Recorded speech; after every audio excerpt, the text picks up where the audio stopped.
Igeret HaKodesh Siman Yudbet, sur la page 234, 7e ligne, Velachen Stam Shemavaye Baruchu. L'Admor Zaken rapporte le pasuk dans Ishayahu, dans Siman qui dit Ve'aya Ma'asa Tzedaka Shalom, l'action de la tzedaka apportera le shalom, Ve'avodat tzedaka et le travail de la tzedaka Ashket Va'betach Adolam apportera la paix et la sérénité pour toujours. Et donc nous voulions comprendre ce que veut dire Ma'aseh tzedaka, avodat tzedaka, l'action, le travail de la tzedaka. Quelle est la différence entre l'action et le travail, et pourquoi le ma'aseh, l'action de la tzedaka apporte le shalom, la paix, et avodat tzedaka, le travail de la tzedaka va apporter apparemment quelque chose de supérieur à la paix, hashket va betach adolam, la tranquillité, la sérénité pour toujours. Alors la première notion que l'Admor Zaken commence à nous expliquer, c'est celle du shalom.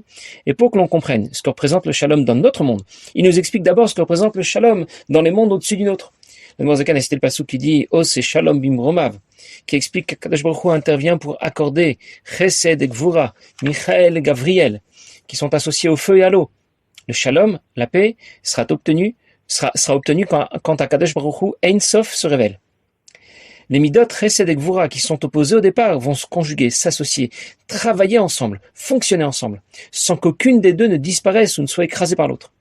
La mida qui représente l'intervention d'Ein Sof, d'Akadosh Baruch Hu, dans cette dimension supérieure du divin qui réalise ce shalom entre Chesed et Gvura, cette mida s'appelle Tiferet, Rachamim. Elle est le résultat de l'association de Chesed et Gvura avec un avantage, une tendance vers les Chassadim, vers Chesed tout de même. Tiferet n'est pas Ein Sof, Tiferet n'est pas infini, c'est aussi une mida parmi les autres midot du monde de Hatzilut, mais c'est la mida qui représente Ein Sof dans le schéma des Sphirot. V'lachen stam shemavaye baruchu shebechol haTorah, Ral mida Tiferet, pour cela que le schéma vaillé. 4 lettres du nom de Dieu Yud Kevav qui représente Midat HaTiferet, Midat HaRachamim, comme c'est écrit dans le Zohar HaKadosh, le fichier Kan, Prinat Gilui Ein Sof Baruch Hu, parce que c'est là que se révèle la lumière infinie de Dieu, et Hara Rabba, en pleine puissance, Bieterset Misha Midotav, Akdoshot Itbarer, beaucoup plus qu'elle ne se révèle au niveau des autres Midot. Yud Kevav, les 4 lettres du nom de Dieu représentent le nom de l'essence de Dieu, ce qu'on appelle Shema Etzem. Le nom de l'essence de Dieu, c'est le nom de Dieu le plus haut. Il y a plusieurs façons d'appeler Akadosh Baruch Hu en fonction de la façon dont il va se manifester. Kel, c'est le nom de Dieu qui est associé à Chesed, à la bonté. Elohim est le nom de Dieu qui est associé à Gvura, à la rigueur. Adnut, c'est le nom de Dieu qui est associé à Malchut, à la royauté de Dieu. Chaque mida est de la même manière associé à un nom de Dieu différent qui correspond à une manifestation différente du divin. Mais parmi ces différents noms, le Shem Havai et Yud Kevavke est celui qui est le plus haut. Et la mida associée la plus haute qui représente Ein Sof, c'est Tiferet, Rachamim. Rachamim correspond à l'association de Chesed et Gvura, l'association qui fonctionne, le bon accord qui réussit. C'est que le caractère dominant d'Avraham Avinu dans Avodat Hashem, c'était Chesed, la bonté. Le caractère dominant de Yitzhak Avinu dans Avodat Hashem, c'était plutôt Gvura, la rigueur. Et celui de Yaakov Avinu, c'est Midat HaRachamim. Parmi les 3 Avot, lequel a réussi parfaitement? Yaakov. Avraham était très bon, très généreux, très gentil, trop certainement. Il a eu 2 enfants, Yitzhak et Ishmael. Yitzhak était plus rigoureux. Il a eu lui aussi 2 enfants, Yaakov et Esav.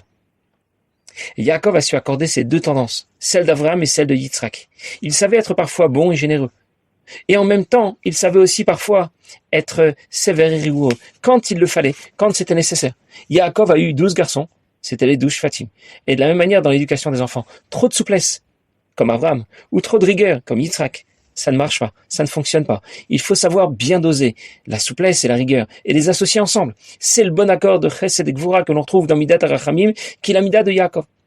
Alors l'Admor Zaken nous a dit que Rachamim, Midat de Rachamim, ce n'est pas Ein Sof, mais c'est là que se révèle Ein Sof. Il parle de Prinat Gilui. C'est là que Ein Sof se révèle.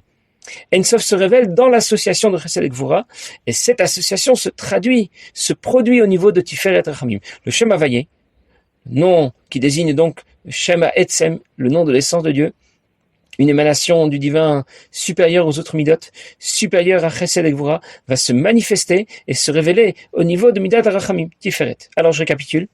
Le Shalom, la paix, c'est la bonne association, le bon accord entre Chesed et Gvura. Et on demande donc à Akadosh Baruch Hu, Oh, ce Shalom Mimromav, toi qui réalises ce Shalom, les malas en haut, dans le ciel, entre Chesed et Gvura, entre Michael et Gavriel, apporte-nous aussi, à nous, ce shalom. Nous avons aussi besoin de ce shalom, nous qui nous trouvons dans ce monde. Et pourquoi avons-nous tellement besoin de ce shalom? Quelqu'un pourrait penser que finalement, dans le pays où il vit, il n'y a pas de guerre, pas de conflit. De quel shalom tu parles? De quelle paix on a tellement besoin? En réalité, il y a un conflit permanent entre le mal et le bien. Un conflit permanent à l'intérieur de soi. Et on imagine, oui, bien sûr, c'est le conflit entre le Nefesh Elokit et le Nefesh Abamit, entre l'âme divine et l'âme animale, entre le bon et le mauvais penchant, celui dont on a beaucoup parlé au début du Kutamarim. Mais la Zaken vous expliquer que le conflit dont nous parlons, ce n'est pas seulement celui qui oppose le Nefesh Elokit au Nefesh Abamit. C'est un conflit qui peut exister à l'intérieur même du Nefesh Elokit lui-même. Et il dit, Veine Taruta Dilela. L'éveil d'en haut. Ça veut dire le retour d'Akadosh Baruch Hu. Le Regilou Yahara Rabba Ve'ashpa Atsuma Anal. Pour obtenir cette lumière infinie en pleine puissance qui va résoudre le conflit dans le ciel entre Michael et Gabriel, entre Chesed et Gvura. Mais Or Ein Sof Baruch Hu Lasot Shalom Anal, depuis Or Ein Sof pour obtenir ce shalom.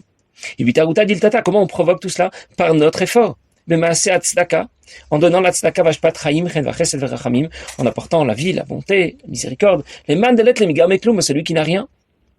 Ou la Chayad Ruach Shefalim, et ainsi permettre de faire vivre ceux qui n'ont rien, ceux qui sont très bas. Comment déclencher le processus qui permettra d'obtenir que se révèle Ein Sof et réalisera le shalom dont nous avons parlé, en donnant la tzedaka. Mishnah dit dans la Sechet Avot, Dama le malamimach. Sache ce qu'il y a au-dessus de toi, réfléchis. Dieu est au-dessus de toi, il te regarde, il t'écoute. Mais le Maguide de Mezrich explique, ce qui est au-dessus de toi dépend directement de toi. Tout le système que Dieu a mis en place en haut dépend directement de tes décisions. On demande à Kadosh Baruch Hu de nous donner ce qu'on lui demande, ce qui nous manque, le shalom. Eh bien, Dieu accédera à notre requête quand nous allons donner aux pauvres ce qu'il nous demande, la tzedaka. Hashem tzilcha, dit le Pasuk. Hashem est ton ombre. Dieu est ton ombre. Et il se comporte avec toi comme tu vas te comporter avec les autres. Chesed vient du mot chas dalet. C'est avoir pitié, chas, de celui qui n'a rien, dalet. Lorsque tu auras pitié des autres et que tu leur donneras ce dont ils ont besoin, la tzedaka, dans le domaine matériel, dans le domaine spirituel, eh bien, Dieu aura aussi pitié de toi et il t'apportera le shalom. Et pourquoi on a tellement besoin de ce shalom? Après tout, je ne suis en conflit avec personne. Je suis en paix avec tout le monde.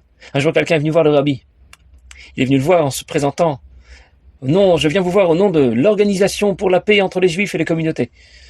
Alors le rabbi l'a regardé, c'était au cours de la distribution du dollar, le rabbi l'a regardé, lui a dit, c'est très intéressant votre organisation, mais je ne me sens pas concerné, je suis en paix avec tout le monde, je ne suis en conflit avec personne. C'est qu'en réalité, parfois, la paix qui nous manque, c'est la paix que l'on voudrait pouvoir installer à l'intérieur de soi, et c'est celle dont on va parler tout de suite. Je vais d'abord le lire dans les mots. Muda Zot Mashamru Razal ala Osek Betorah Lishma.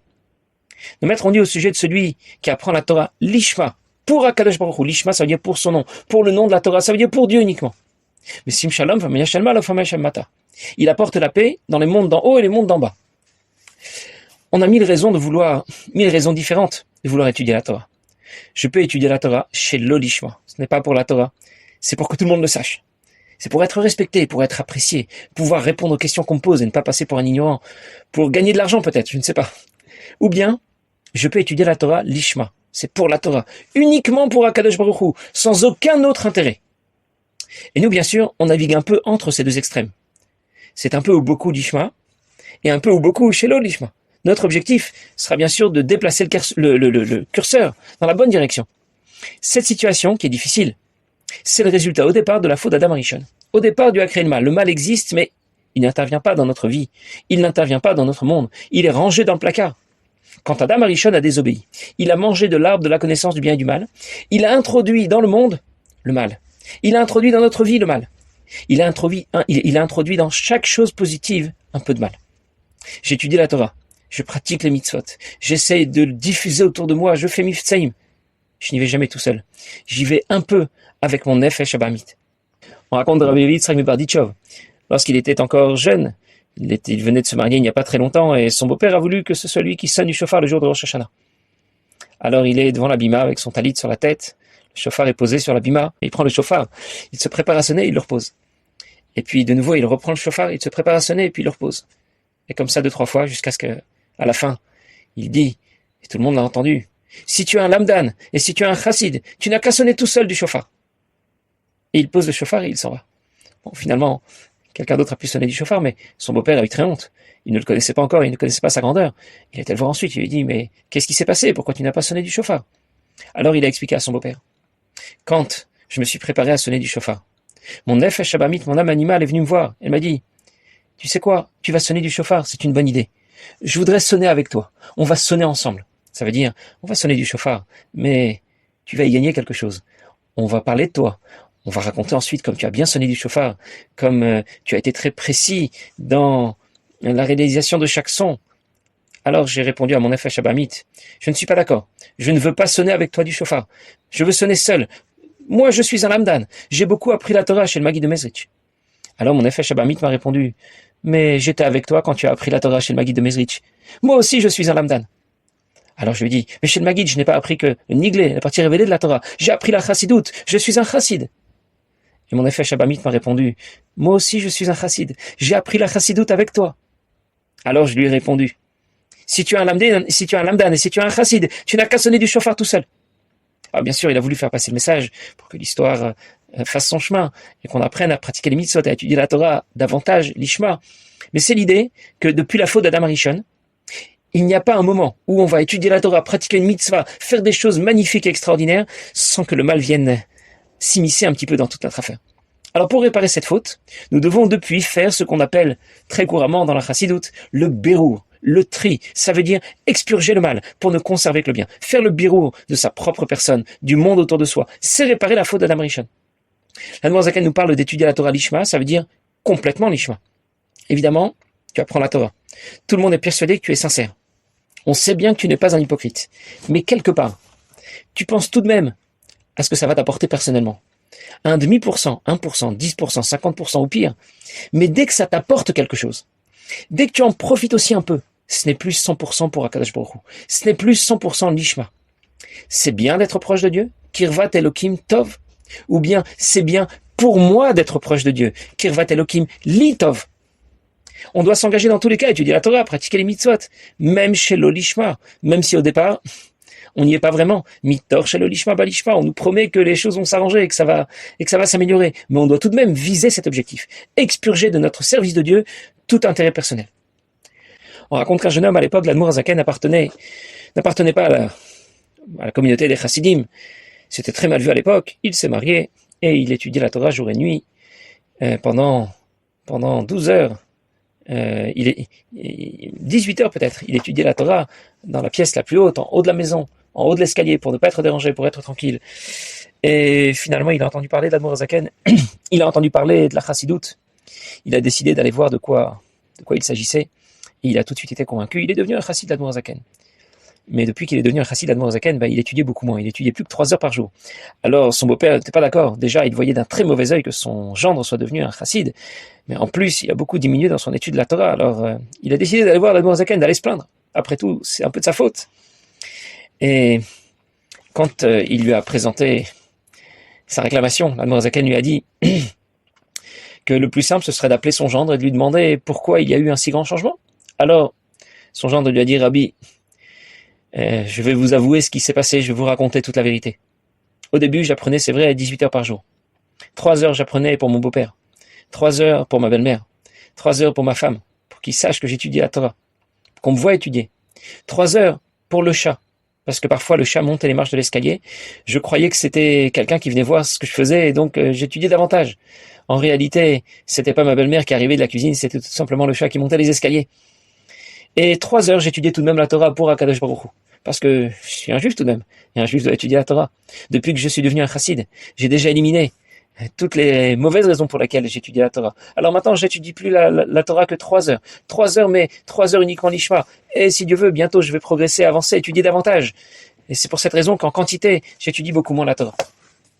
L'Admor Hazaken a cité un passage de la Gemara, Maseret Sanhedrin, qui dit à Rabbi Alexanderi, celui qui a étudié la Torah l'Ishma, il obtient la paix dans les mondes d'en haut, il réalise ce que nous avons appelé Ose Shalom Bimromav, Chesed et Gvura se rejoignent, s'accordent. Il s'agit de Midat Arachamim. Gvura n'a pas été éliminé, Gvura s'est associé à Chesed. Et il obtient aussi la paix dans le monde d'en bas. Mais cette fois, la paix se réalise dans notre monde d'une façon complètement différente. Le mal sera éliminé, complètement expurgé. Comment on obtient ce résultat? Ce shalom en haut comme en bas, même si la façon dont ce shalom se réalise n'est pas exactement la même, en donnant la tzedaka. Et il dit, Famaya Shel Mala, il explique. Le monde d'en haut, même Sarim Vamidot Anal, c'est le Malachim, les Midot dont on a parlé, Chesed Gvura, Michael Gavriel, Nachalot, Elyonim, Bolam Abriach, Bezora Kadosh.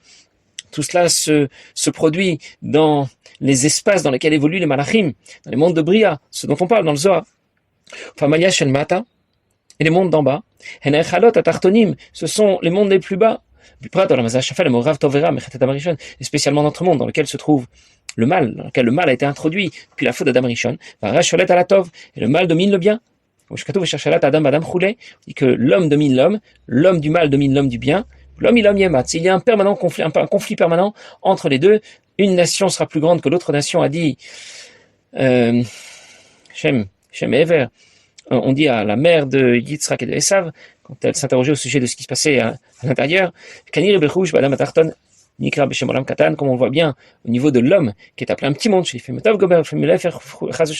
parfois c'est le bien qui l'emporte, et parfois c'est le contraire, l'effet de la tzedaka va se répercuter en macro à l'échelle des mondes de la création, et en micro à l'échelle de l'homme, de chaque individu.